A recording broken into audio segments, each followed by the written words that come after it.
Di antara peluru dan tawa, di kota yang tak pernah benar-benar tidur, Liora belajar satu hal, sejak kecil cinta adalah kelemahan. Ayahnya seorang bos mafia, dingin, tegas, tidak pernah tersenyum, kecuali saat membicarakan kekuasaan. Dunia Liora penuh dengan bisikan, transaksi gelap, dan suara pintu yang dikunci dari luar. Sampai suatu malam, semuanya berubah. Ia bertemu Arga, pria yang seharusnya menjadi musuh. Arga bukan tipe pria yang menakutkan, seperti yang ia bayangkan. Ia terlalu santai untuk ukuran seorang eksekutor. Bahkan, saat pertama kali mereka bertemu di sebuah restoran kosong setelah baku tembak, Arga malah berkata, "Kalau kita ditembak lagi, boleh aku pesan makanan dulu?"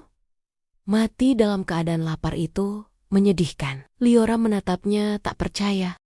Dan untuk pertama kalinya dalam hidupnya, ia hampir tertawa. Hubungan mereka dimulai dari sesuatu yang tidak masuk akal. Pertemuan rahasia di tempat-tempat yang tidak seharusnya aman. Percakapan ringan di tengah ancaman kematian.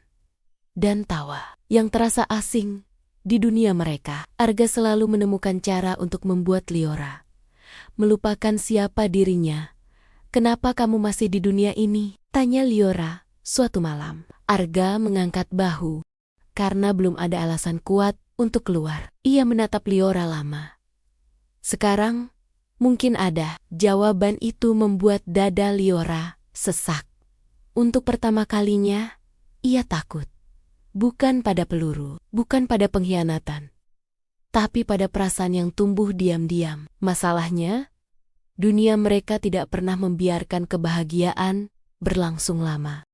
Ketika ayah Liora mengetahui semuanya, pilihan yang diberikan sederhana. Dia mati, atau kamu yang mati bersamanya. Tidak ada ruang untuk kompromi.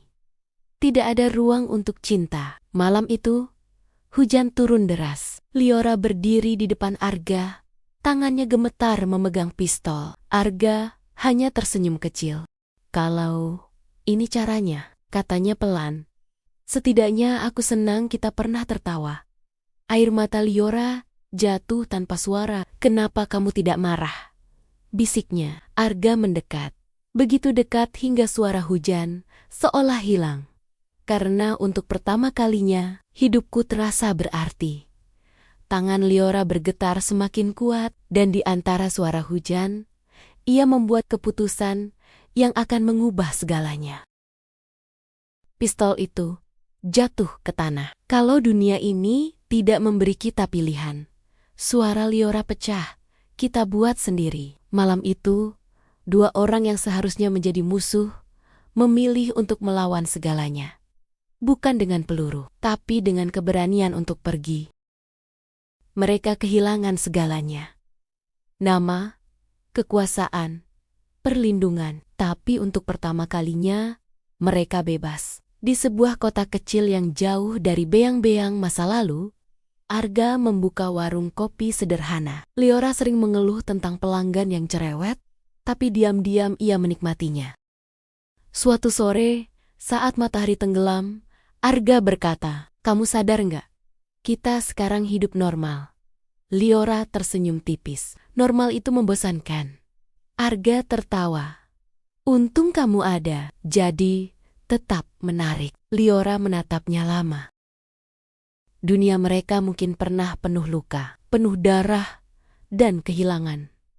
Tapi cinta mengubah segalanya. Bukan dengan cara yang mudah, bukan tanpa harga, namun cukup untuk menyembuhkan bahkan hati yang paling terluka. Dan untuk pertama kalinya dalam hidupnya, Liora tidak takut mencintai.